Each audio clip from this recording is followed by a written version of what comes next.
Allah wabarakatuh.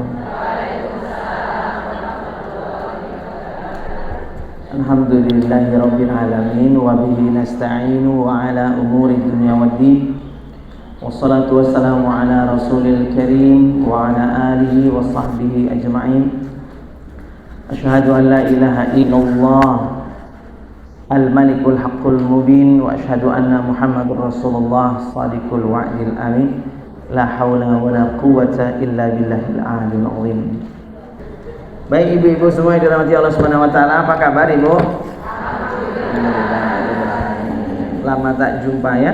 Masya Allah. Saya itu pengajian di mana-mana itu mak-mak semua. Pengajian kok ibu-ibu semuanya. Saya itu khawatir lama-lama jadi pengen pakai jilbab itu tadi. Mana ibu-ibu. Masya Allah, tapi ibu-ibu ini luar biasa ya, semangat menuntut ilmu. Karena dengan ilmu itulah hidup kita insya Allah menjadi mudah. Yuridullahu bikumul yusra wala yuridu bikumul usra. Ilmu itu menjadikan hidup kita jauh lebih mudah.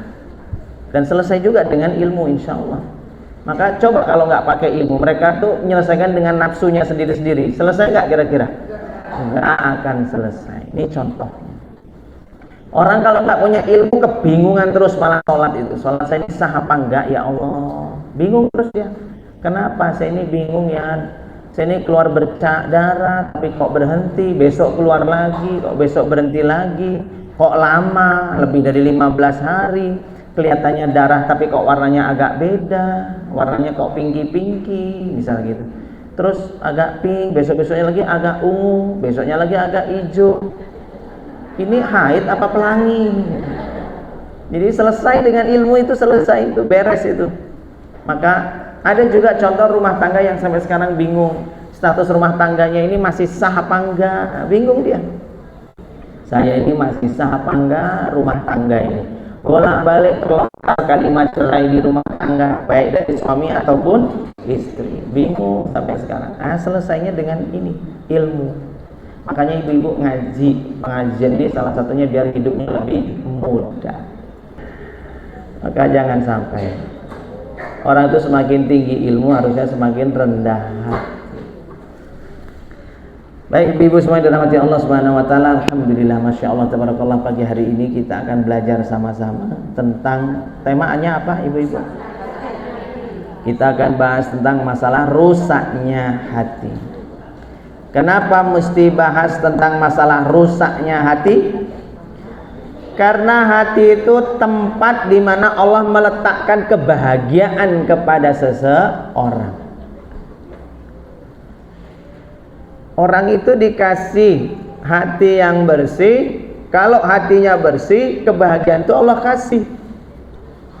Kalau hatinya kotor, kebahagiaan itu nggak akan sampai pada diri dia.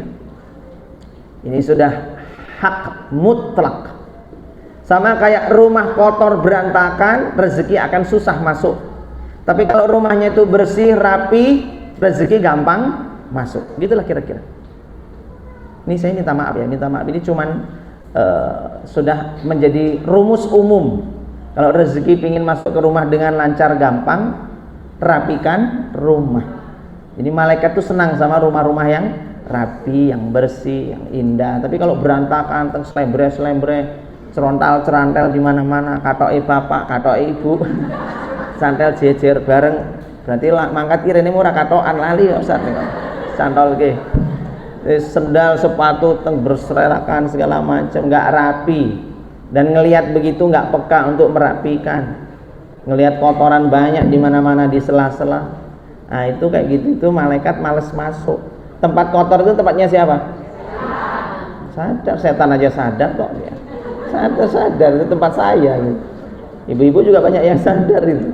Makanya penting rumah rapi bersih. Begitupun hati. Kalau hatinya bersih, maka kebahagiaan pun Allah masukkan ke dalam dada dia.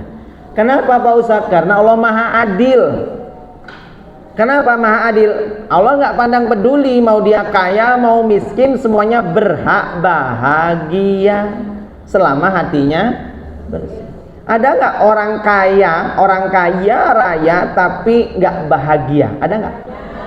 Banyak. Orang miskin nggak bahagia? Lebih banyak ya. Lebih banyak lagi. Tapi ada orang yang sederhana biasa pas-pasan, tetapi dia bahagianya luar biasa. Banyak begitu.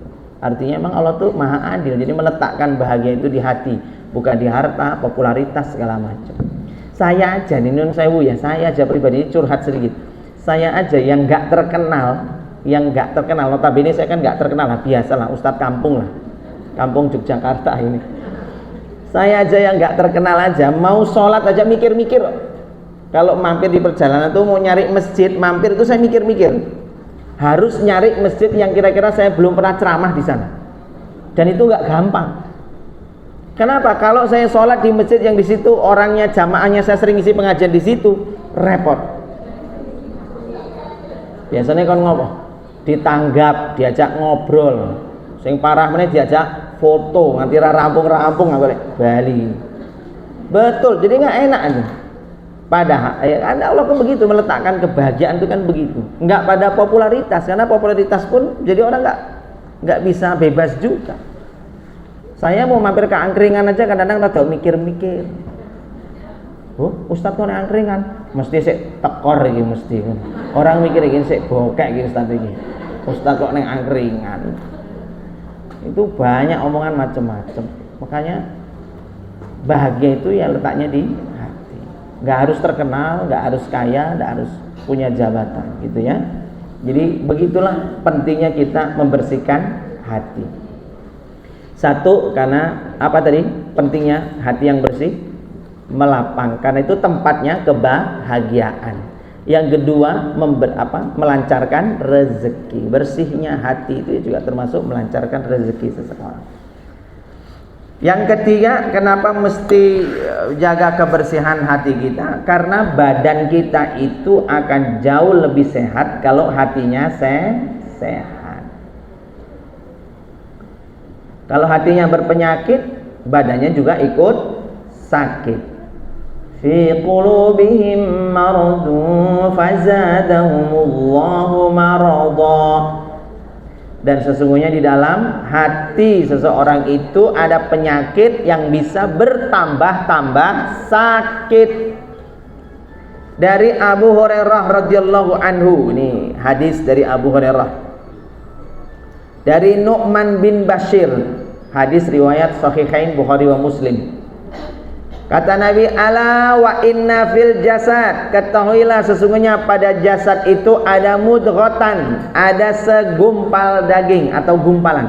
Mudghah itu lebih tepat disebut gumpalan, ya mudghah itu.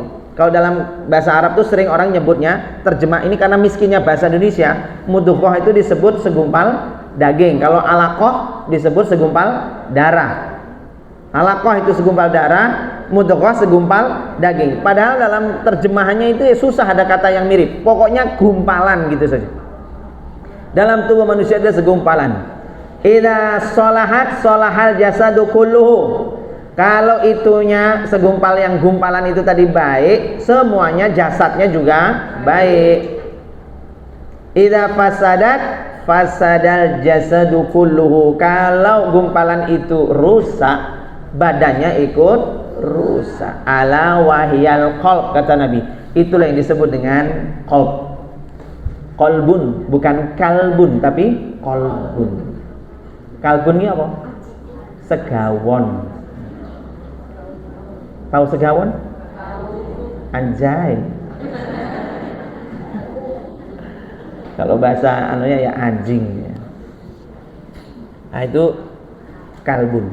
Jadi kalau nesu sama bapak ya pakai bahasa Arab, misalnya ngunek-ngunek gitu dasar kalbun kowe, ngono sik rada mending. Tapi ya janganlah masa katain begitu. Ini saya sering ngomong sama ibu-ibu ya, kalau ribut sama suami itu yang paling afdol itu pakai basa Jawa kromo, itu paling bagus. Tenan, karena basa kromo itu akan menahan kita untuk marah. Lah ya kepiye lho, orang kromo kan halus toh, maka marahnya pun sopan santun. Ya Allah Mas, jenengan menika kados segawon. Halus ora? Halus. Nggih sami jenengan nggih ugi sami mekaten halus. Oke. Kata Nabi Shallallahu Alaihi Wasallam, begitulah dia. Ini artinya apa? Koreksi buat kita. Kalau hidup kok bolak-balik rumah sakit. Ibu kan sering ya ke rumah sakit ya, orang ketang seminggu sekali toh. Ke CIH? Iya ke sini. Tapi nek bablas ya seminggu sekali. Tapi nek bablas masuk, lah itu yang masalah. Kalau sering bolak-balik berobat, itu berarti jangan-jangan hatinya sedang ada banyak penyakit, ada banyak masalah. Apa sih yang paling sering bikin jasad kita rusak? Ya karena ada penyakit hati. Kira-kira penyakit hati apa, Bu? Yang paling besar pengaruhnya kepada kesehatan tubuh? Ini dengki. Padahal dia tuh baik loh, sama siapa-siapa baik. Nggak ada yang benci sama dia. Nggak ada orang lain tuh benci sama dia. Dia juga nggak punya benci sama orang lain, nggak ada. Nggak dengki sama siapa-siapa, nggak. Apa kira-kira? Wong dia nggak ganggu orang, nggak benci orang, orang juga nggak benci sama dia. Tapi masih punya penyakit dia. Yang bikin dia bolak-balik rumah sakit. Apa itu? Tidak mencintai takdir. Ini penyakit ini. Tidak ridho dengan ketetapan. Memang nggak benci sama siapa-siapa, tapi rasanya sik ra trimo. Ya Allah, kok bojoku iki ya rasanya kok sing iki, apa ora ana pilihan lain po ya Allah. Ya. Dalam hati ki sik ngarep-ngarep ge aku kapan diganti ya Allah bojone. Ini bener kan? Ada begitu pirang-pirang. Jadi dia itu kayak nggak ridho kalau pasangannya itu ini saya belum mantep dia. Banyak itu. Dan ini sering terjadi sekali. Banyak suami istri begitu. Nah, dalam rumah tangga takdir apapun itu sama. Makanya kemarin saya cerita ke ibu-ibu di majelis lain. Ini sebagian sini juga ada yang hadir. Bagaimana saya diuji oleh Allah itu kena penyakit gusi saya sakit. Nah, gusi saya sakit tuh Bu.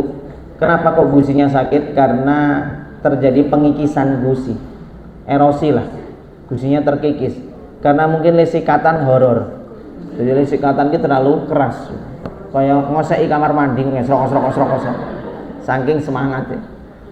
Nah, akar giginya kelihatan. Nah, akar gigi itu sensitifnya luar biasa. Kena panas dia celeng, kena dingin celeng, pedes celeng, manis celeng. Jadi hari-hari saya itu mau celeng terus. Pusing. Minum obat. Bahaya minum obat terus setiap hari ini.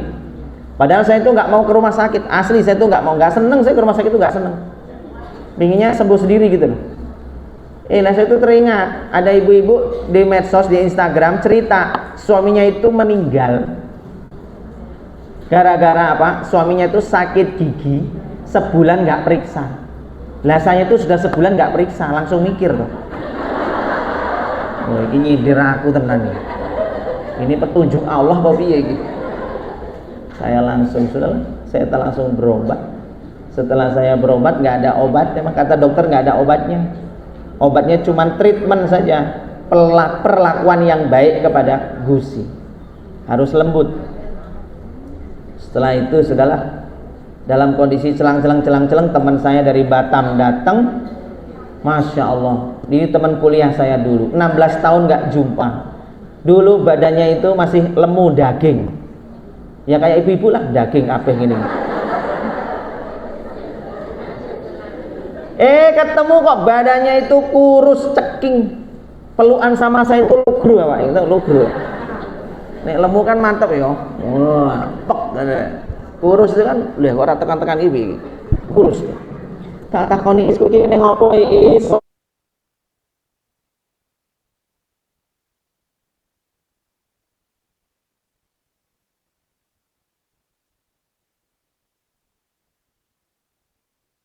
Rampok gusi loro daripada jantung bocor itu wae. Saya cinta dengan takdir ya Allah, saya cinta ini ya Allah rampok tak nikmati. Akhirnya bisa menikmati celah-celahnya tak nikmati.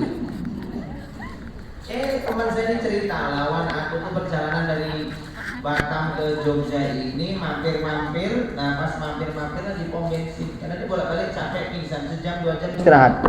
Di pom bensin saya istirahat terus ke toilet. Keluar dari toilet aja saya sudah megap-megap. duduk di tangga toilet. Lah orang-orang itu masuk toilet, keluar-keluar dong ngenai 2000. Lo ngenes banget, kondisinya mengenaskan. Sampai dikira penjaga toilet. Akhirnya apa? Dia pindah tempat duduk agak jauh. Setelah pindah itu ketemu ngobrol sama bapak-bapak di situ. Ditanya sama teman saya, "Bapak mau kemana? Dari mana?" "Saya nggak kemana-mana mas, saya di sini aja." "Oh, bapak kerja di pom bensin?" "Enggak, saya nggak kerja di sini." "Lah kok bapak tinggal di sini?" "Saya nggak punya rumah mas," kata si bapak. "Saya diusir istri." Teman saya langsung, "Alhamdulillah, ora apa-apa jantung bocor daripada diusir istri." Ternyata diusir istri itu lebih parah daripada jantung. Mana ibu-ibu itu wong wedok itu galak-galak. Itu penyakit yang lebih berbahaya daripada jantung. Akhirnya masing-masing kita itu bisa mencintai apa? Takdir. Penting loh mencintai takdir, penting sekali. Makanya membuat kita itu akan hidup lebih hidup. Unzuru ila asfala minkum wa la tanzuru ila afqakum. Lihat yang di bawah, jangan lihat yang di atas. Baik, itulah dia. Maka masalah hati ini perlu kita perhatikan. Imam Al-Ghazali mengatakan hati itu ada 3 jenis. Kata Imam Al-Ghazali, hati itu ada 3 jenis. Yang pertama hati yang sahih atau sehat. Sahih atau sehat.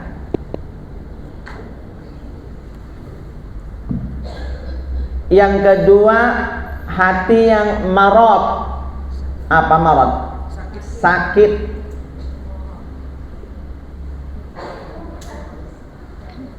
Marad penyakit, berpenyakit. Lalu kata Imam Al-Ghazali, yang ketiga hati yang mayyit. Apa mayit? Mati. Maitatun, mati ya. Hati yang menjadi bangkai. Kerasnya luar biasa nih hati.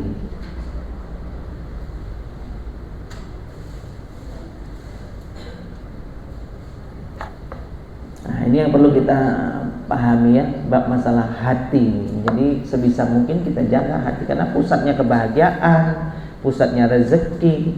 Di situ juga hati itu yang bikin kita sehat. Hati yang bersih. Baik, sekarang kita bahas ciri-ciri rusaknya hati kita. Ciri-ciri rusaknya hati.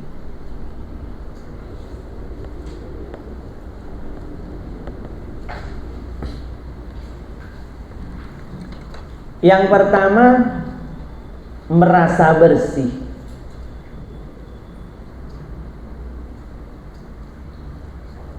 Merasa hatinya bersih. Ada nggak orang begini? Alah ngopo jilbaban barang, sing penting atine.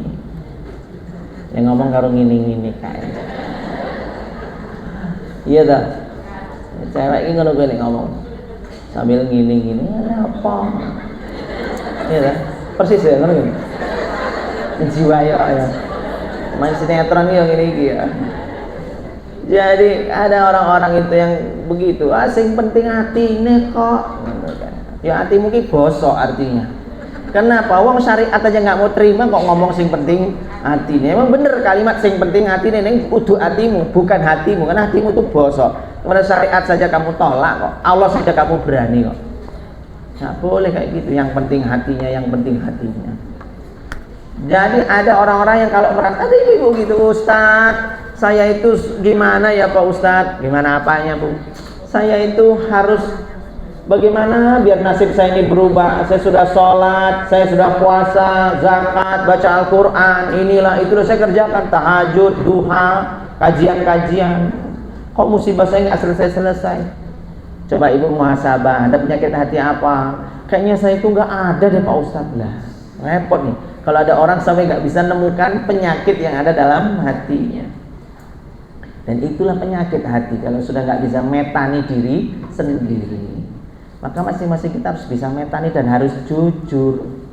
Nah, persoalannya kata para ulama, kenapa ada orang yang nggak tahu dia itu berpenyakit, tapi dia nggak sadar dengan penyakitnya? Kira-kira kenapa?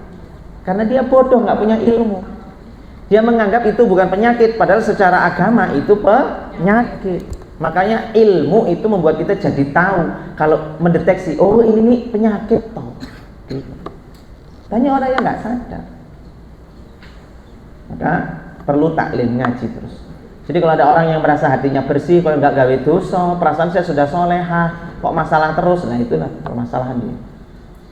Yang kedua, memandang segala sesuatu fokus pada kejelekannya. Setiap memandang sesuatu, menilai sesuatu, fokus pada kejelekannya.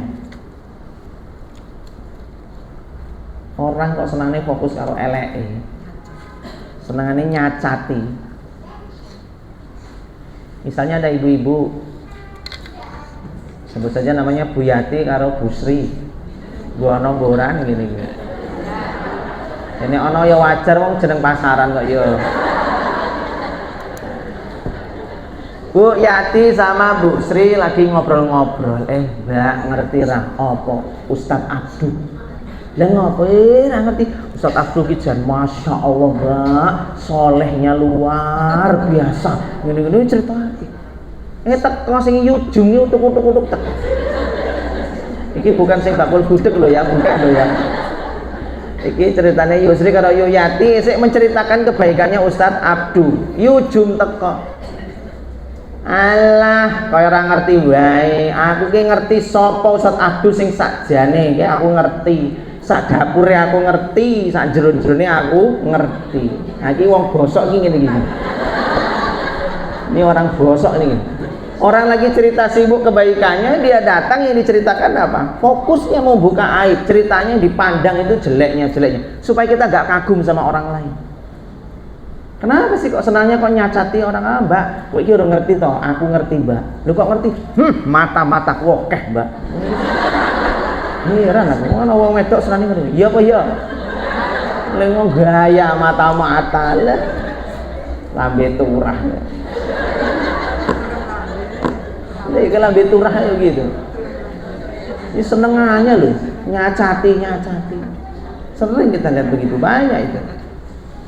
Makanya dalam banyak kisah riwayat yang menceritakan ketika Nabi Isa alaihi salam ketika berjalan dengan muridnya ketemu bangkai anjing, kata murid-muridnya, bau, jijik, najis segala macam. Tapi beda Nabi Isa, lihat, masya Allah putih sekali gigi anjing ini. Lalu kata Nabi Isa mengatakan orang besar itu tergantung dari ucapannya, dan orang besar itu selalu memandang kebaikan, tidak fokus pada kejelekan. Jadi Nabi Isa itu mengatakan orang besar itu tergantung dari ucapannya. Dia selalu memandang kebaikan, bukan kejelekan. Ya kita berhak melihat orang itu dari mananya, ya kita ambil baiknya. Makanya Imam Ahmad Ar-Rifai itu kalau setiap kali jalan ngelihat anjing, ngelihat babi, Imam Ahmad mengatakan apa kata dia? Masya Allah, nikmat sekali aku ini dapat nikmat. Alhamdulillah, Masya Allah aku dapat nikmat. Kenapa dia bilang begitu? Ditanya. Karena sesungguhnya Allah itu menempatkan aku lebih baik. Maksudnya apa lebih baik? Aku tidak diciptakan seperti anjing dan babi yang menjadi bahan celaan dan hinaan. Maka dia bersyukur. Bukannya delok anjing terus malah asu we. Boleh nggak ngomong gitu? Ya boleh, memang dia anjing kok ya. Saya nggak boleh ki munyok we ya. Itu namanya nuduh, fitnah. Wong dia anjing kok diunekke munyok, nggak boleh. Tapi kan kata itu kan walaupun benar tapi nggak boleh diucapkan begitu. Beliau malah sibuk dengan diri sendiri. Alhamdulillah, Masya Allah, tabarakallah, Allah tinggikan derajatku. Laqad khalaqnal insana fi ahsani taqwim. Allah pilih saya menjadi manusia yang lebih baik daripada hewan. Walaupun manusia ini belum selamat, tapi kan minimal maksud dia adalah dia fokus dengan nikmat gitu, ucapan yang baik. Kan ada ya orang tuh kalau ngelihat anjing tuh gawaran iki benci wae, sengit pengin bandem ngono kan ada tuh. Ayo ngono kuwi rusak hatinya. Wong dia makhluk Allah kok cuma numpang lewat ben ki wae. Kok kita tuh delok anjing tuh langsung benci gitu. Enggak usah benci, dia makhluk Allah, enggak apa-apa. Selama dia enggak ganggu kita tuh enggak masalah, biarkan saja. Begitu ya. Kadang-kadang orang tuh ngelihat anjing tuh benci sa anjingnya, benci juga sa pemiliknya, kabeh dibenci. Ya Pak ya. Heran aku, kenapa harus benci-benci? Nggak usah dibenci, langsung pateni wae. Oh Ustadz ini ajaran sesat. Ya janganlah. Tahu kapan saya bercanda, kapan sih. Baik, yang ketiga sekarang, ciri-ciri orang yang rusak hatinya. Jadi kalau yang pertama tadi merasa bersih, yang kedua selalu mandang jelek. Nah, ini bakul motor, bakul mobil tuh ya sering kayak gitu. Kalau beli motor itu senangnya nyacati terus. Jadi sudah deal harga, tiba-tiba dia pingin caranya supaya dapat murah lagi. Aduh, pripun nggih Mas ya? Ini ketoke kok rodanya nih belum, peleknya belum racing ya, ini masih pakai ruji. Wah, ini kalau dijual ya anjlok ya Mas. Gitu. Oh ya nanti saya terus dia cari-cari. Wah, ini pajaknya kayaknya sudah mau habis sih Mas. Nanti saya harus bayar pajak lagi. Jadi terus senangnya nyacati, fokus nyacati. Orang beli mobil kan begitu, senangnya nyacati. Baret sini, wah baret Mas, aku harus ngecat gini. Senangnya nyacati. Kalau cocok dengan harga ya sudah. Kalau enggak, ya enggak usah nyacati. Ini orang senangnya nyacati. Nah yang ketiga, beda antara mulut dengan hati. Kalau beda mulut dengan hati namanya apa? Munafik. Surat An-Nisa ayat 145. An-Nisa 145. Innal munafiqina fi darkil asfali minan nar walan tajida lahum nasira. Sesungguhnya orang-orang munafik itu fi darkil asfali minan nar, dia letaknya di kerak dasar neraka. Walan tajida lahum nasira, dan bagi mereka tidak ada penolong. Nah, orang yang rusak hatinya itu hati sama mulut beda. Misal ini bermisal, ojo dianggap tenanan. Saya benci sama sengit gitu ya. Hati saya itu sengit sama Pak Prabowo misal. Loh, misal guyu loh. Jangan ketawa, ini misal. Lah terus saya kok diundang ceramah ke istana. Yo saya mangkat. Bukan karena amplop, sama sekali bukan. Karena kalau diundang ceramah di istana itu biasanya nggak dikasih amplop, transfer. Lah saya diundang Pak Prabowo ke sana, padahal hati saya itu kan nggak suka nih, misal nggak suka sama Pak Prabowo. Kalau saya alhamdulillah loh, nggak benci sama Pak Prabowo, nggak benci sama Pak Jokowi juga saya nggak benci. Dulu iya dulu, sekarang enggak. Karena percuma. Kalau saya benci Pak Jokowi, pertanyaannya, Pak Jokowi benci saya apa enggak? Kenapa dia enggak benci saya? Nah ini makanya rugi pol. Saya benci kok dia enggak benci, ya rugi saya. Capek sebelah pihak kan gitu kan. Makanya saya itu supaya hilang bencinya, waktu itu saya doa terus, ya Allah sehatkan Pak Jokowi. Itu supaya membersihkan hati itu doakan kebaikan. Sehatkan Pak Jokowi, gemukkan badannya ya Allah. Doa isi ngapain itu lama-lama bencinya hilang. Iya, coba aja. Sehatkan, harmoniskan keluarganya, jadikan dia pembela Islam ya Allah. Temukan ijazahnya. Itu ngapain lu? Ngojo dungo wis elek lho. Lah, kalau saya diundang Pak Prabowo, diundang ke sana Pak Prabowo. Kira-kira kalau saya diundang, kan hati saya benci. Orang yang berpenyakit hati itu akan begini. Ketika saya ceramah saya akan katakan kepada Bapak Presiden RI, Bapak Prabowo Subianto yang saya hormati, yang saya kagumi, yang mudah-mudahan husnul khotimah, mudah-mudahan disayang oleh Allah, mudah-mudahan disayang oleh para malaikat, kan gitu. Itu namanya penjilat bukan? Penjilat. Wong saya itu benci, giliran di depan dia ngomong sing ape. Kan harusnya kalau orang yang hatinya bersih ya jujur aja, walaupun di depan dia jujur. Kepada Pak Prabowo yang semoga dicintai malaikat Israel, yang sudah ditunggu-tunggu kehadirannya, itu malah jujur, ya apa-apa, ya resiko penjara. Tapi intinya banyak orang-orang itu yang di depannya manis-manis, ngomongnya baik, tapi di belakang nusuk kayak belangkon kayak neng harap mantuk-mantuk, neng buri ngepel. Makanya saya pakai imamah, nggak pakai belangkon gitu. Jadi nggak ada pentolannya di sini, nggak ada. Itu simbol saya. Nah, artinya apa? Ini penting buat kita semua. Kalau mulut sama hati kok sering beda, itu berarti dia terjangkit penyakit munafik. Ini penyakit yang berbahaya, munafik itu. Baik, yang berikutnya. Ciri-ciri hati yang rusak itu berpenyakit. Kakean penyakit. Ada 4 penyakit yang sangat berbahaya bagi seseorang. Ini tulis nih, 4 penyakit yang sangat berbahaya. Kalau terjangkiti 4 penyakit ini, Masya Allah, dia akan menjadi orang yang sangat bangkrut hidupnya. Apalagi di akhirat, bangkrut sekali. Yang pertama, penyakit hasad. Napa niku hasad? Dengki. Iri dengki itu, senang melihat orang susah, susah melihat orang lain senang. Hasad. Dengki ini berbahaya Pak Ustadz. Bahaya. Bahayanya Pak Ustadz, orang yang dengki itu dia nggak nyari harta, dia cuma ingin menghilangkan nikmat yang ada di tangan orang lain. Gimana caranya nikmat yang diraih orang lain itu hilang? Kalaupun dia harus keluar duit banyak, berkorban, dia akan lakukan itu. Ingat, orang hasad itu bukan cari dunia, bukan dia kepingin kaya, tidak. Kalaupun dia dapat kaya, kalau masih ada orang lain itu dapat nikmat yang seperti dia tetap nggak mau, nggak suka. Ini bahayanya dengki. Dia kepingin nikmat itu hanya dia saja, yang lain nggak. Makanya dia nggak fokus numpuk harta. Fokusnya orang hasad itu yang pertama ngilangin nikmat orang lain dulu.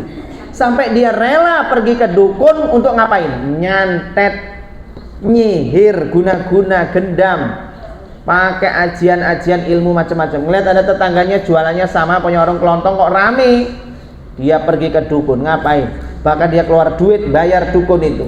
Pagi-pagi tahu-tahu di warungnya sudah depan banyak bunga-bunga, kembang-kembang atau apalah, darah segala macam. Itu karena perintah si dukun itu. Dia lakukan kesyirikan. Bahkan orang bisa sampai lepas dari agamanya gara-gara hasad, dengki.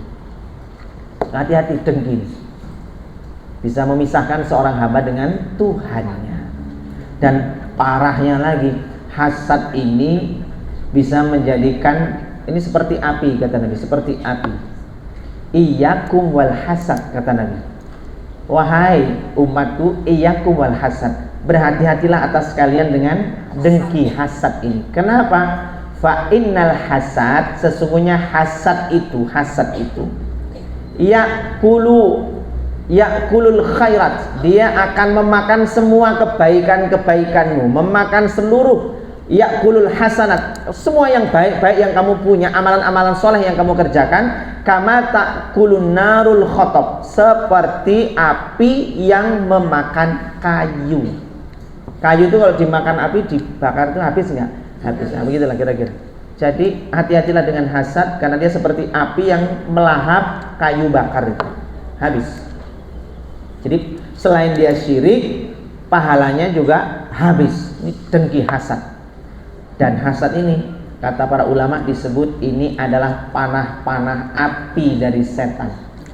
Sehingga pandangan hasad ini bisa menjadikan timbul penyakit ain. Makanya saran saya ibu-ibu, awas jangan suka memamerkan kenikmatan. Kalau ada orang yang hasad, kenikmatan ibu bisa hilang. Maka jangan suka kita nih kalau lagi ada kenikmatan apa, nggak usah dipamer-pamerkan. Nanti kalau ada orang yang hasad tadi, melihat dengan pandangan hasad, nah ini bisa bubrah kenikmatan yang sudah kita dapatkan. Kan ada tuh wong senane kok pamer bae. Etok-etoke jiko wedang terus difoto. Padahal yang difoto itu maksudnya tuh merek jamnya. Ini ngambil foto. Merek jam, gitu kan. Terus lagi apalah jalan-jalan gandengan sama suaminya. Di zoom tuh tangannya gandengan. Tahu-tahu zoomnya menjauh, tahu-tahu di situ ada menara Eiffel. Nah, gitu. Karep iki arep pamer sudah sampai ke sana. Itu kalau ada orang hasad itu, nggak lama itu hancur rumah tangganya, itu bahaya. Makanya kalau orang kena hasad, sudah ciri-ciri hasad tuh orangnya nanti kena penyakit tuh biasanya kalau kena fisik ya. Misalnya dia pamernya fisik, entah kecantikan entah apa itu bisa nanti bisa panas tinggi, panas demam, nggak sembuh-sembuh. Kontrol ke dokter katanya nggak ada apa-apa, tapi dia merasa ada apa-apa. Saya punya teman, dia itu ya misalnya saya, anaknya itu ikut modeling, fashion show. Ketika fashion show itulah difoto video sama ibunya. Anaknya sehat, cantik, semampai. Pas di video, di story WA, besoknya langsung sakit, demam berhari-hari sampai 2 mingguan. Periksa dokter nggak ada apa-apa. Kontrol lagi, HB-nya naik turun. Nah itulah hasad, bahaya. Jangan suka dipamer-pamerkan. Saya juga punya jamaah saya itu anaknya ganteng, soleh, pinter ceramah, hafal Quran, studinya sekarang waktu itu lagi di Al-Azhar Kairo Mesir. Siapa yang nggak bangga ya? Ayah punya anak pinter, soleh, hafal Quran, pinter ceramah, ganteng. Sampai saya tuh mikir, wah kita pek mantu katanya cocok ini.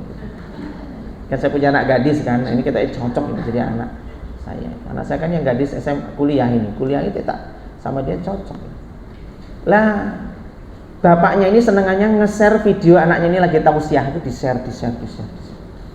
Ketika nge-share itu mungkin dia ada riak nempel di situ.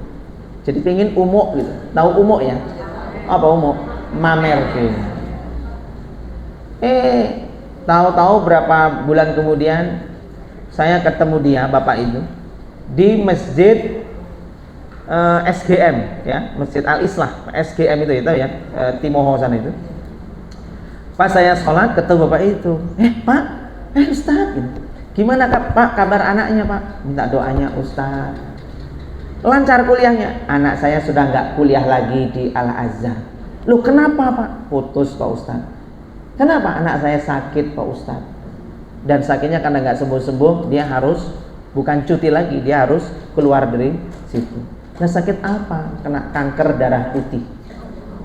Apa namanya? Ya Allah. Akhirnya anaknya nggak kuliah, cuman berobat terapi terus, kemo. Gitu. Nah ini repot. Apalagi yang ngelihat story kita itu kita nggak kenal siapa orangnya, macam-macam dari mana-mana. Kalau yang memuji, yang hasad misalnya yang hasad, kita tahu orangnya itu, kita masih bisa minta perlindungan dengan cara apa? Kepada Allah itu kalau dia wudhu, minta air sisa wudhunya, mustakmalnya itu, terus kita gunakan untuk memandikan anak yang tadi kena pujian atau kena hasad tadi, insya Allah bismillah sembuh. Tapi kalau kita nggak bisa, nggak tahu siapa yang memuji, siapa yang hasad, kita nggak tahu gimana cari obatnya, repot. Nah ini hasad, penyakit yang berbahaya pertama. Yang kedua, di dalam hati itu penyakit sombong, batarul haq wa khamtunas, menolak kebenaran dan merendahkan orang lain.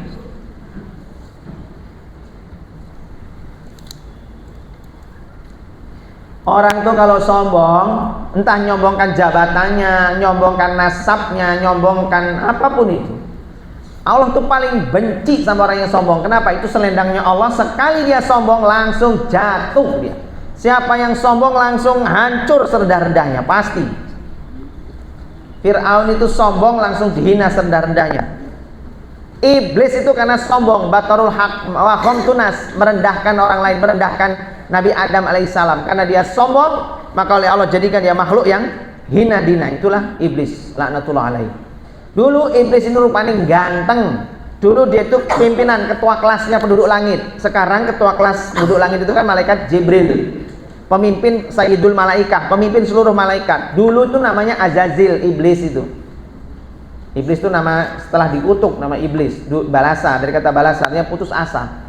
Dulu namanya Azazil. Dia soleh, taat, pinternya luar biasa. Tapi gara-gara sombong oleh Allah dikutuk, jadilah hina, sehina-hinanya. Mukanya dirubah bentuknya jadi jelek, bibirnya seperti bibir sapi, rambutnya keriting arang-arang.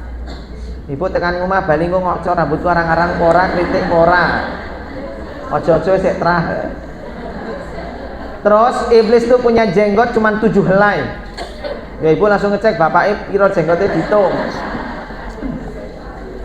Nah, begitu. Iblis itu jelek. Palanya itu lebih besar daripada badannya, kayak alien gitu. Kukunya panjang-panjang. Ibu-ibu yang kukunya panjang-panjang, potonglah kukunya. Jangan niru-niru iblis. Sunnah Nabi juga suruh potong kuku, jangan diperpanjang. Saya sering pernah lihat ada kasir di swalayan toko itu, kukunya panjang-panjang. Yang kiri lagi panjang. Terus tak delok-delok iki warnane kok rada kuning ki apa ya ngono. Itu saya menduga ini dia yang disebut dalam istilah bahasa Inggrisnya namanya cowpad. Namanya apa? Cowpad. Nauzubillah. Dia hidup, makanya orang sombong. Perhatikan, ada sombong cuma gara-gara gini loh. Gara-gara ngomong, Mas, kowe ngerti disiplin ra? Aku ki wong pelayaran. Cuman gara-gara ngomong aku wong pelayaran, habis ya sudah. Betul? Ini jenengan nonton sendirilah. Sak bapake mlebu penjara, sak dulure masuk penjara semua. Sombong, enggak usah sombong, orang itu tawaduk saja, rendah. Penyakit berbahaya. Yang ketiga, penyakit berbahayanya untuk kita ini yang bikin kita rugi, bangkrut itu riak. Mamerkan amal-amalannya. Famasaluhu kamasali safwanin alaih turabuhu fa'asabahu wabilun fatarakahu salda. Perumpamaannya seperti batu licin, di atasnya ada tanah lalu ditimpa hujan lebat, maka tak ada tanah tersisa. Tanah itu ibarat pahala kita. Hujan itu ibarat riak. Bayangin tanah di atas batu licin. Kira-kira kalau kena hujan besar, tanah yang di atas batu licin itu ada sisanya nggak? Nggak ada lah, habis. Nah, riak itu seperti hujan lebat. Pahalanya bikin habis ludes. Aduh Ustaz, saya itu dulu sudah pernah haji Pak Ustaz. Tapi jujur saya dulu pernah emang riak Pak Ustaz tentang haji saya. Nama saya aja di mana-mana tak tulisnya pakai hajah gitu. Saya dulu hajahnya 2 kali, jadi tak tulis hajah kuadrat Pak Ustaz. Hajah kuadrat. Hajah.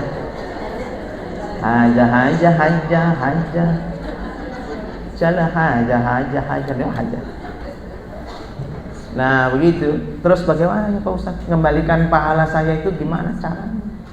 Kata para ulama, kita tidak tahu bagaimana cara mengembalikan pahala kita atas amalan yang sudah kita pernah pamerkan. Yang ada sekarang banyak bertaubat agar Allah bermurah hati mengembalikan pahala kita. Tapi tetap gak ada jaminan, itu urusan Allah. Makanya hati-hati dengan orang yang suka umo-umo. Dan yang keempat, penyakit hati berikutnya yaitu ragu dengan Allah. Ragu dengan Allah.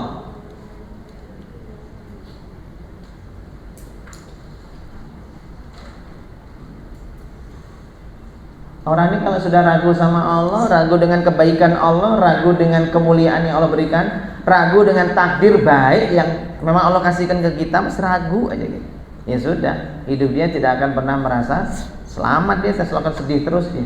Kalau sudah ragu dengan Allah itu pangkal ya, pokok dari kekafiran itu ragu sama Allah. Saya itu gimana sama Allah tuh, Allah tuh kok jahat terus sih sama saya. Kalau sudah sampai mikir Allah tuh kok jahat terus loh sama saya. Temenku lo nggak sholat lo, dugem terus lo, gitu ya saya. Protes ya. Koncoku lo, kok saya kok ngelogatnya kayak gitu Pak Ustadz. Yono janda sing curhatnya kayak ngono gitu gaya nih. Sampai saya itu apal. Ya, ada janda itu curhat sama saya gitu, ibu-ibu. Aku tuh lo, gitu sampai saya. Salahku apa lo? Aku kira sudah tahajud lo, Ustadz. Gitu.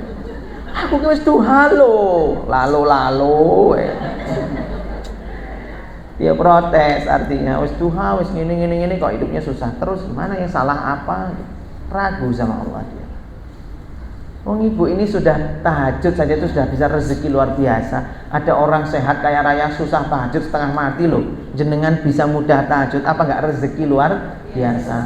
Ibu loh bisa duha rutin setiap hari, itu rezeki sudah luar biasa, harus disyukuri. Ada orang yang duha saja enggak bisa rutin. Ibu lo bisa sedekah ganti atau jawab. Ibu lo bisa sedekah ini. Kui lo bu, itu sudah rezeki. Ada orang kaya raya ngeluarkan awal susah. Kalau ibu memahami bahwa setiap ibadah saja sudah rezeki, ibu sudah nggak butuh siapa-siapa lagi. Ibu hanya butuh senantiasa diberikan rezeki beribadah. Nanti kalau sudah Allah jatuh cinta itu, nanti lihat jor-joran Allah kasih itu, ditolong sama Allah. Jadi pahami dulu bahwa setiap kita diberikan izin untuk bisa beribadah, itu adalah rezeki yang luar biasa.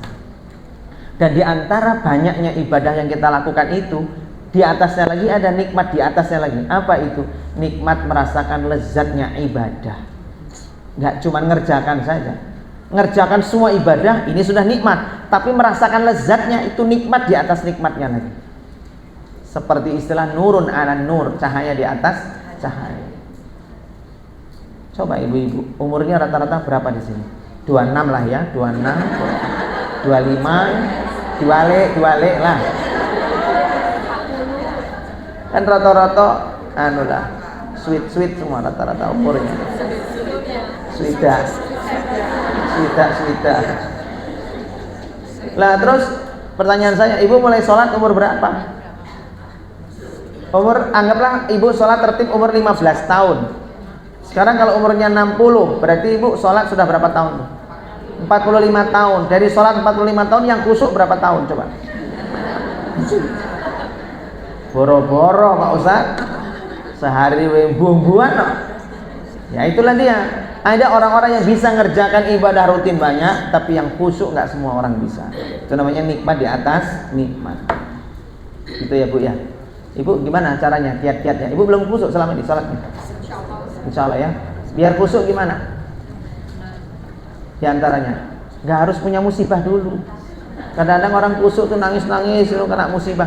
Bukan gitu kata para ulama. Kalau orang datang kepada Allah terus nangis-nangis karena punya banyak masalah, itu berarti dia tuh masih fokus dengan dirinya, bukan fokus dengan Allah. Paham maksud saya? Dia datang kepada Allah, doa nangis-nangis. Kenapa? Karena terlilit hutang, karena cerai, karena ini, karena itu. Dia itu nangis karena fokus dengan dirinya, bukan fokus dengan Allah. Yang dimaksud dengan khusyuk itu alladzina yadhunnuna annahum mulaqu rabbihim wa annahum ilaihi raji'un. Fokusnya itu kepada Allah, kan kembali kepada Allah. Makanya ketika sholat biar lezat nikmat, gak harus nunggu musibah. Ketika dia berdiri kepada Allah itu, makanya kata Syekh Mutawalli Asy'arawi rahimahullah taala, orang itu kalau pingin khusyuk, wudunya pun harus khusyuk. Nggak ada ceritanya orang sholatnya khusyuk kalau wudunya nggak khusyuk. Selama ini kita kalau wudu nggak khusyuk, sholatnya bagaimana bisa khusyuk? Nggak ada kata Imam Syekh Mutawalli. Kalau pingin khusyuk, wudunya dulu khusyuk. Gimana Ustaz wudu khusyuk Ustaz? Kalau lagi membasuh itu, bayangkan kita sambil doa minta ampunan. Ya Allah, ini tanganku tadi banyak maksiat dosa. Pemenang tutukku ya Allah, lewer kan ngendi ya Allah. Jadi pas basuh mulut itu sambil minta ampun. Ya Allah, jadikan lampiku ki enggak ember meneh ya Allah. Ampun aku ya Allah, aku mau ngapusi aku dosa ini. Jadi ya Allah, mataku berbuat dosa. Jadi benar-benar Rob, jangan sampai tanganku ini besok jadi musuh buatku ya Allah. Doanya. Ketika dia wudunya khusyuk, doanya khusyuk, sholatnya insya Allah akan lebih mudah khusyuk. Kalau wudunya berantakan tidak bisa. Karena ada orang wudu mau cepat-cepat, yang penting sah. Yang penting kena syarat-syarat sahnya. Sampai sikut lah, inilah, itulah. Begitu cara dia wudu. Doanya pun karo anduan bisa kan? Karena bahasa karo anduan iki karo donga. Asyhadu an la ilaha illallah wa asyhadu anna muhammadar rasul. Kalau mau jalan sambil jalan. Ini gimana? Enggak khusyuk itu. Doanya khusyuk. Ketika berdiri kepada Allah, ajak anggota tubuh kita untuk sholat. Ucapkan dalam hati, wahai tangan, ayo kita sama-sama menghadap Allah. Besok jangan jadi musuh buatku ya. Wahai mata, jangan kamu jadi musuh buatku. Sekarang aku ngajak kamu beribadah, sujud kepada Allah. Wahai kaki, janganlah kau jadi musuh buatku. Nah itu akan lebih khusyuk. Ning dalam hati. Jangan ibu sholat berjamaah. Wahai tangan, banter. Wahai tangan, ayo kita sholat, kaki sholat. Wah, sesat itu. Dalam hati saja. Ajak tubuh kita ini sholat, karena tubuh ini milik siapa? Allah. Kita ini hanya roh saja. Baik, jadi hilangkan penyakit ragu dengan Allah. Jangan ragu. Yang kelima, ciri-ciri rusaknya hati itu tak ada rahmat di dalam dadanya, dalam hatinya. Tak ada kasih sayang. Kata Nabi, man la yarham la yurham. Siapa yang tak ada rasa kasih sayang, dia pun tak akan disayang. Orang yang disayang itu karena dia menebarkan kasih sayang. Saya sayangnya karo menungso iya, sama hewan juga iya. Ada orang-orang itu maem neng warung makan tau kucing teko bukannya dikasih, padahal mukanya itu sudah memelas banget, malah disempar, ditendang, nggak ada rasa kasih sayang. Ngelihat semut jalan sendirian, tangki reso menang loh, mites. Salahnya semut apa? Kok dibunuh? Itu kasihan semut, mungkin dia tuh niatnya mau khidbah akhwat malah dibunuh. Akhwat itu ngenteng-ngenteni tuh, akhwat semut maksudnya gitu ya. Dia tuh mungkin mau lamaran malah dipateni, mesake. Mau nikah gagal dia nikah gara-gara dipites gue mau. Ya jangan jahat-jahat. Semut cuma numpang lewat. Nebar rahmat gitu ya. Makanya dulu ada sahabat yang duduk di bawah pohon lalu digigit semut. Digigit semut, marah dia karena gatel, sakit, pulang diobong itu semut yang ada di bawah pohon, kan ada sarangnya di bawah itu tanah itu. Dibakar sama dia sampai mati semua. Disampaikan ke Rasul, kata Rasul apa? Kamu kenapa mesti membunuh makhluk Allah yang sedang berzikir kepadanya? Kalau kamu digigit satu ya boleh kamu bunuh satu, kata Nabi. Tapi jangan kamu bunuh yang lainnya. Kenapa? Sama dengan kamu membunuh makhluk yang berzikir kepada Allah. Singkirkan ini. Nah, ibu coba kalau ingkirkan hati itu, ingkirkan semut itu, coba ibu ajak ngomong dulu lah. Semut, lungo, ngaleo, pergilah. Ini orang tak obong loh gue. Diancam. Tak obong loh kayak lungo, pergi. Ini bukan rumahmu, diajak ngomong. Oh tetap begitu Pak Ustadz, bagaimana Pak Ustadz? Ya sudahlah. Caranya digedok-gedok dulu, apa digimanain, apa disapu saja, boleh disapu kan nggak membunuh, disapu nyingkirkan. Masih lagi ada lagi, baru kalau kita terganggu dengan itu boleh dikasih kapur semut supaya dia pergi dari situ. Silahkan. Yang mengganggu saja, jangan sampai semuanya. Terakhir yang keenam, rusaknya hati itu karena banyak mengeluh.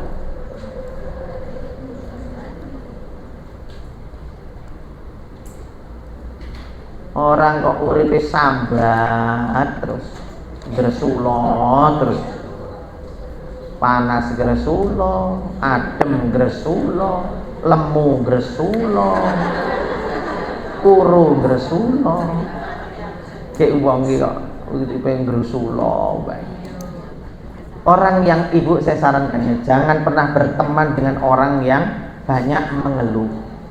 Kenapa? Dia itu memancarkan aura negatif. Saya dapat nasihat, orang yang auranya positif itu, satu, lisannya itu selalu ngomong yang baik, selalu optimis tulisannya. Yang kedua, kau akan lihat dari wajahnya lebih muda dari umurnya. Sebaliknya orang negatif itu wajahnya lebih tua dari umurnya. Umurnya 40 tahun, wajahnya 60 tahun, tua, putih kabeh rambutnya. Teman-temannya masih hitam, dia sudah putih semuanya. Wajahnya lebih muda. Terus orang yang auranya positif itu biasanya dia kalau hadir di mana di warung makan tertentu bawa berkah. Biasanya tadi warung makannya mungkin sepi, dia datang ke situ terus jadi rame. Dia pergi ya sepi meneh gitu.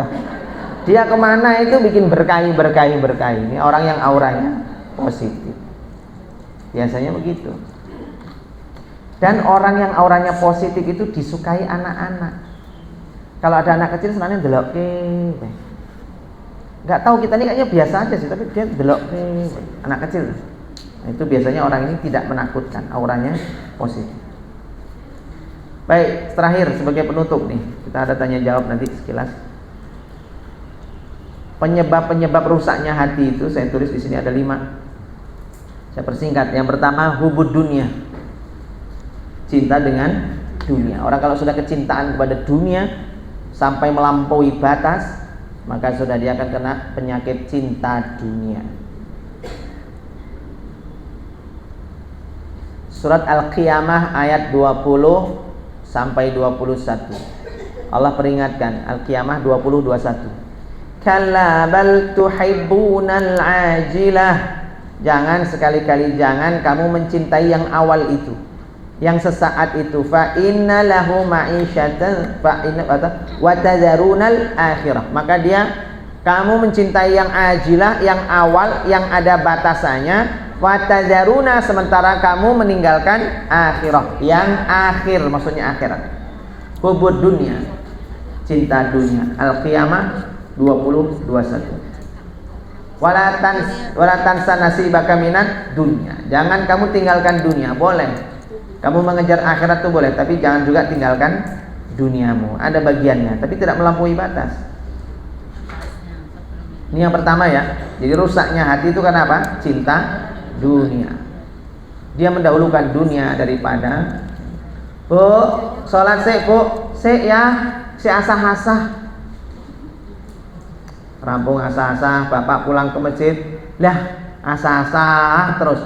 Jare ini mau ngapung asah-asah, lah iki kok malah nyapu meneh. Kata si ibu, nanggung ya Pak, reget ya Pak, men resik sik, nyapu lagi. Salat sik tok. Iya Pak, nanggung iki dilit meneh. Bar iki lah tak rampung bar nyapu. Rampung nyapu ndelok cucian kok nanggung ra dijemuri mumpung sik panas, jemuri. Heran saya. Saya tanya ibu-ibu, Bu, kerjaan rumah itu ada selesainya enggak? Ini paham rano rampungnya, nggak usah dirampungin kok, kan rampungnya kok. Stop, di stop, nanti selesaikan lagi. Kerjaan rumah tuh nggak ada selesainya. Jelas ya? Iya gitu, jangan banyak ribut dulu. Yang ke berapa? Yang kedua, lalai dari berzikir kepada Allah Subhanahu Wa Taala. Lalai dari zikir. Mulutnya itu nggak pernah berzikir, hatinya nggak pernah zikir, ingat Allah. Wa man a'rada an dzikri fa inna lahu ma'isyatan dongka. Surat Toha ayat 124. Siapa yang a'rada an dzikri, meninggalkan dari mengingat Allah, fa inna lahu, maka bagi dia ma'isyatan dongka, kehidupannya akan dongka, sempit. Kehidupannya akan susah, payah. Lisannya nggak zikir, hatinya nggak zikir. Ibu, saya kasih amalan ya. Ibu amalkan ini, insya Allah Allah kasih banyak kita kemudahan. Pergi, saya sering menyampaikan ini. Pergi kemana-mana, berangkatnya itu sholawat, pulangnya istighfar. Jadi kalau berangkat ke MDS, berangkatnya sholawat. Oh, habis ini masih ada pergi lagi tujuan, ya sholawat lagi sampai sana. Selesai semua urusan, pas mau pulang istighfar. Jadi berangkatnya itu sholawat di perjalanan, pulangnya istighfar. Jadikan itu amalan rutin saja. Karena apa? Adwa muha wa ingkola. Amalan yang disukai Allah itu didawamkan terus menerus meskipun sedikit. Nggak apa-apa dikit-dikit, tapi kalau terus menerus disukai Allah, dawamkan itu. Sholawat itu apa Pak Ustaz? Dia akan menurunkan 10 rahmat bahkan lebih. Itu kalau bersolawat. Jadi ibu datang ini minimal Allah itu akan melimpahkan kepada dia banyak rahmat. Apa rahmat? Kata Ustaz Adi Hidayat, rahmat itu satu, Allah selesaikan persoalan-persoalan dia. Dua, Allah kabulkan hajat-hajatnya. Yang ketiga, Allah ampuni dosanya. Itulah rahmat. Bentuk rahmat ketiga apa? Satu? Oh, tuwek-tuwek lali kabeh. Rahmat itu bentuknya tiga. Satu, Allah kabulkan hajat-hajatnya. Yang kedua, Allah selesaikan persoalan dia. Persoalannya diselesaikan Allah. Yang ketiga, diampuni dosa-dosa. Yang ngomong Ustaz Adi Hidayat. Ada kan? Jadi rahmat itu begitu maknanya, tafsir dari rahmat. Makanya penting sholawat itu begitu. Nah kalau istighfar Pak Ustaz, istighfar itu insya Allah akan menggugurkan dosa. Mudahnya doa diijabah oleh Allah Subhanahu Wa Taala. Berikutnya, yang bikin orang itu kena penyakit hati, maksiat yang terus menerus diikuti, nggak mau segera berhenti taubat, terus diikuti. Al-Mutaffifin ayat 14. Kalla bal rana ala qulubihim ma kanu yaksibun. Jangan sekali-kali jangan bal rana. Di Al-Mutaffifin ayat 14. 14 mutaffifin. Kalabal rona, maka itu akan rona itu menutupi, mengcover. Apa yang di-cover? Hati, ala qulubihim, atas hati-hati mereka. Kenapa ditutup hatinya gelap? Maka nu yaksibun, atas apa yang mereka kerjakan. Maksudnya dosa, bikin gelap. Berhentilah dari dosa maksiat. Surat An-Nisa ayat 111. Wa may yaksib isman fa innama yaksibuhu ala nafsi wa kanallahu aliman hakimah. Dosamu itu hanya membuat kamu hidupnya susah terus menerus. An-Nisa 111. 111. Yang terakhir, yang keempat. Ya, 4 aja lah, maksudnya 4. Penyebab rusaknya hati apa? Pergaulan, frekuensi.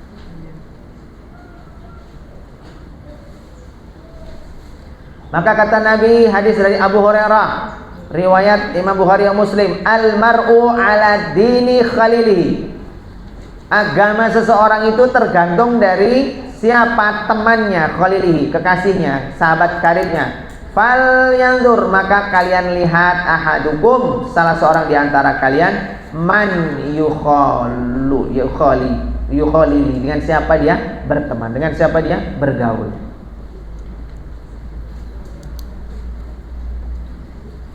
Maka frekuensi ini bisa. Kalau orang tuh hatinya bersih, ini pergaulan teman-temannya kotor semua, ya dia nanti ke bawah kotor. Maka kata Nabi, berteman itu seperti dengan orang yang ada yang akrab dengan penjual parfum. Dia nggak dapat parfumnya, tapi minimal dapat wanginya. Begitu kira-kira.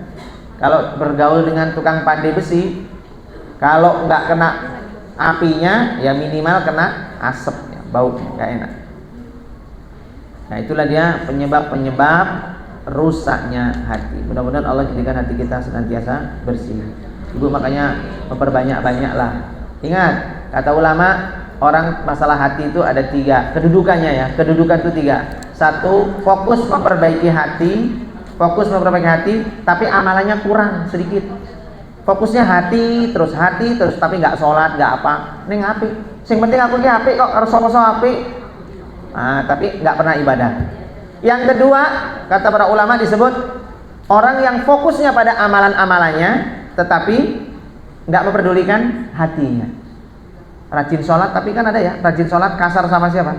Istrinya, sama siapa? Anak-anaknya. Rajin sholat tapi sama tetangga ribut terus, itu kan ada. Rajin sholat, ibadah.